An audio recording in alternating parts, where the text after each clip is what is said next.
가계부채가 크게 확대된 원인은 무엇인가요? 구체적으로 명목 GDP 대비 가계신용이 101.7%라는 것은 어느 정도 수준인 건가요? 원리금 상환유예도 종료된 것으로 알고 있는데요. 이러한 대출에 부실 위험은 없는 건가요?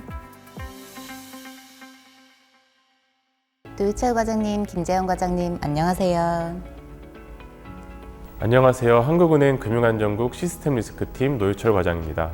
한국은행 금융안정국 안정총괄팀 김재현 과장입니다. 서두에서 말씀드렸다시피 최근 금융불균형 확대를 우려하는 목소리들이 나오고 있는데요. 금융불균형이란 어떤 현상을 의미하나요? 금융불균형이란 금융시장 가격과 실물경제 간 괴리가 확대되는 현상을 말하는데요. 민간 부문의 과도한 레버리지를 바탕으로 한 자산 가격의 고평가 현상 역시 이에 해당합니다. 그렇다면 이런 금융불균형이 확대되면 우리 경제에 어떠한 영향을 미치나요? 과도하게 팽창된 경제 주체의 대차 대조표에 내재되었던 리스크가 현실화될 경우 금융과 실물 간 상호작용을 통해 실물 경제의 위축이 크게 나타날 수 있습니다. 이런 금융 불균형이 지속되면 장기적인 성장 제약 요인으로 작용하게 되고요. 최근 우리나라에서도 금융 불균형에 대한 우려가 나오고 있는데요. 금융 불균형을 평가하는 기준은 무엇인가요? 여러 기준이 있을 수 있지만 보통 한 경제의 생산 역량과 금융부채 간 비율이 어느 정도인지를 보고 평가합니다. 대표적으로는 명목 GDP 대비 민간 신용의 비율을 기준으로 삼고 있습니다. 명목 GDP 대비 민간 신용의 비율이 높으면 높을수록 금융 불균형도 커지겠네요. 그렇다면 현재 우리나라의 명목 GDP 대비 민간 신용 비율은 어느 정도인가요? 올해 2분기 민간 신용 레버리지, 그러니까 우리나라 명목 GDP 대비 가계와 기업의 부채 비율은 225.7%로 나타났습니다. 이는 지난 1분기보다 1.2%포인트 상승한 수치로 역대 최고 수준입니다. 그중 가계 신용 비율은 101.7%, 기업 신용은 124.1%로 나타났습니다. 명목 GDP 대비 민간 신용 비율이 상승했다는 것은 가계와 기업의 신용 증가세가 명목 GDP 증가세를 웃돌았다는 것이고, 특히 우리나라 국민이 버는 돈에 비해 가계부채가 과도하게 증가했다는 의미일 텐데요. 구체적으로 명목 GDP 대비 가계신용이 101.7%라는 것은 어느 정도 수준인 건가요? 부채가 성장에 미치는 부정적 영향이 확대되는 임계치를 80% 정도로 보고 있는데요. 동 비율이 101.7%라는 것은 임계치를 큰 폭 상회하는 수준이라고 볼 수 있습니다. 선진국의 명목 GDP 대비 가계신용 비율은 올해 1분기 말 73.4% 정도이고 신흥국은 48.4%인 점을 감안하면 우리나라의 가계부채 규모는 과도한 수준으로 평가됩니다. 이렇게 가계부채가 크게 확대된 원인은 무엇인가요? 주요 요인은 무엇보다 가파르게 오른 주택 가격입니다.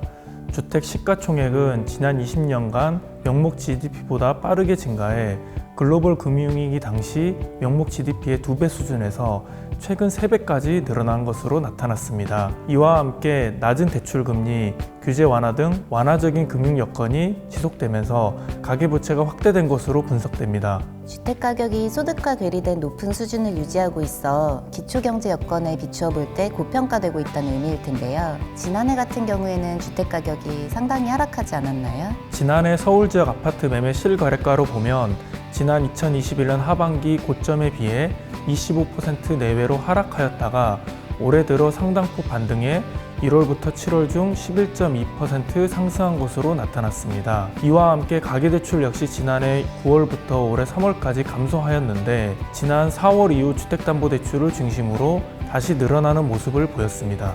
앞서 말씀하신 것처럼 우리나라의 명목 GDP 대비 가계 신용 비율은 지금도 다른 나라와 비교해 상당히 높은 수준인데요. 앞으로 이보다 더 상승할 가능성도 있을까요? 주택가격 반등세가 계속되고 가계대출 증가세가 확대된다면 명목 GDP 대비 가계신용 비율이 상승 전환할 가능성이 있다고 보여집니다. 좀 더 구체적으로 최근 한국은행이 가계 대출 수요 규모를 추정한 결과에 따르면 별다른 정책적 대응이 없을 경우에 향후 3년간 가계부채는 매년 4에서 6% 증가할 가능성이 있습니다. 명목 GDP 성장률이 연간 4% 수준을 보인다고 가정할 경우 명목 GDP 대비 가계신용 비율이 내년부터 재상승할 가능성도 배제할 수는 없습니다. 이런 금융 불균형이 실물 경제나 금융 안정에도 부정적인 영향을 미칠 수 있겠네요. 네, 그렇습니다. 금융 불균형이 재확대될 경우 중장기적인 금융 안정 상황을 판단하는 금융 취약성 지수가 재차 높아질 수 있습니다. 금융 취약성 지수는 코로나19가 한창이던 2021년 2분기에 59.3으로 정점을 찍은 뒤 올해 1분기까지 연속 하락 흐름을 보이고 있었습니다. 하지만 최근 민간신용 증가세, 자산가격 오름세 등의 영향으로 2분기 들어 다시 상승세로 돌아섰습니다. 지금 금융 취약성 지수는 43 정도로 코로나19 발생 직전 수준까지 내려오긴 했지만 여전히 장기 평균인 39.1보다는 높은 수준을 보이고 있습니다. 금융 불균형이 계속 누증되면 우리 경제 성장에도 부정적인 영향을 미치지 않을까요? 네, 그렇습니다. 대내외 여건이 급변해 위험 회피 강화에 따른 디레버리징이 가속화되고 자산 가격이 급락하게 되면 소비나 투자 위축이 심화될 수 있는데요. 이렇게 되면 향후 GDP 경로상 하방 위험을 확대시키는 요인으로 작용할 수 있습니다. 금융 불균형 재확대로 인해 자산 건전성이 악화되면 실물 경제나 금융 안정에 부정적인 영향을 미칠 수 있다는 말씀이신데요. 그렇다면 이런 문제가 시스템 리스크로 확산될 가능성은 없는 건가요? 시스템 리스크로 확산될 가능성은 제한적일 것으로 보입니다. 지난해 하반기 이후 대출금리 상승, 경기 회복 지연 등으로 신규 연체가 늘어나면서 연체율이 오르고 있는 건 사실입니다. 하지만 금융권 전체의 가계대출 연체율은 2023년 2분기 말 기준 0.86%, 기업대출은 1.56% 수준으로 장기 평균에 비해서는 여전히 낮은 수준입니다. 지난 9월 말에는 코로나19로 피해를 본 자영업자나 중소기업에 대한 대출 원리금 상환유예도 종료된 것으로 알고 있는데요. 이러한 대출에 부실 위험은 없는 건가요? 코로나19 피해 소상공인 중소기업 대출 중 상환유예 지원액은 2023년 6월 말 5.2조 원으로 전체 지원액의 7% 정도입니다. 전체 지원액에 비해 상환유예 지원액이 그리 큰 편은 아니고요. 또 최대 60개월까지 충분한 분할 상환 기간이 주어져 부실 위험은 제한적일 것으로 예상됩니다. 금융 시스템 차원의 리스크로 확산될 가능성은 낮다고 하니까 안심이 되긴 합니다만 향후 금융 불균형 확대를 막으려면 어떤 대응책이 필요할까요? 여러 대응책이 필요하겠지만 무엇보다도 가계대출 증가세를 적절히 관리해 명목 GDP 대비 가계신용 비율을 하향 안정화하는 데 정책적 노력을 집중해야 할 것입니다. 이와 함께 대출 부실 증대 가능성에도 유의해야 할 것입니다. 특히 비은행권의 경우 손실 흡수 능력을 제고하도록 유도할 필요가 있습니다. 오늘은 금융 불균형 재확대 가능성과 금융 안정 리스크를 평가하고 또 대응책까지 두루 살펴봤는데요. 노유철 과장님, 김재원 과장님 자세한 설명 감사드립니다. 감사합니다.